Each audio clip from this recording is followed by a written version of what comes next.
خبر عاجل ومؤكد يهز الميركاتو الصيفي في تونس.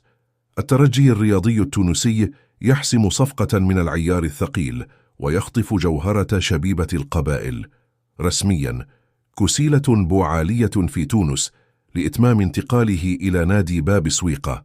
تابعوا معنا كل التفاصيل الحصرية. أهلا بكم متابعين الكرام في حلقة جديدة من قناتكم استوديو الرياضة. كما سمعتم في المقدمة، حسمت هيئة الترجي الرياضي التونسي صفقة اللاعب الجزائري كسيل بوعالية لتدعيم صفوف الفريق.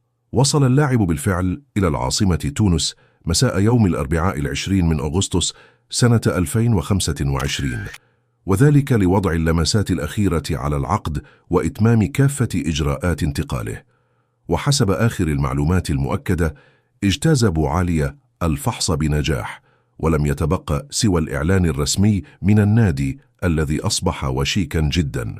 قيمة الصفقة بحسب المصادر المطلعة ستبلغ حوالي 620 ألف يورو، أي ما يعادل قرابة 2,000,000 دينار تونسي.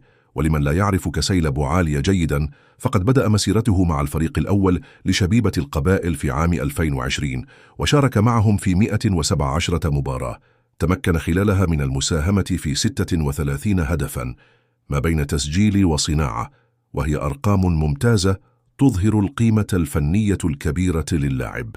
في الختام، صفقة قوية جدا ومدروسة من إدارة الترجي، تضيف حلا هجوميا مهما للفريق قبل انطلاق الموسم الجديد والاستعداد للمشاركة التاريخية في كأس رابطة الأبطال الإفريقية وباقي التظاهرات.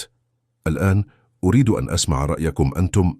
هل ترون أن كسيلة بوعالية هو اللاعب القادر على تقديم الإضافة النوعية لهجوم الترجي؟ اكتبوا لي آراءكم في التعليقات، ولا تنسوا دعمنا باللايك والاشتراك في القناة وتفعيل جرس التنبيهات ليصلكم كل جديد وحصري. دمتم في أمان الله.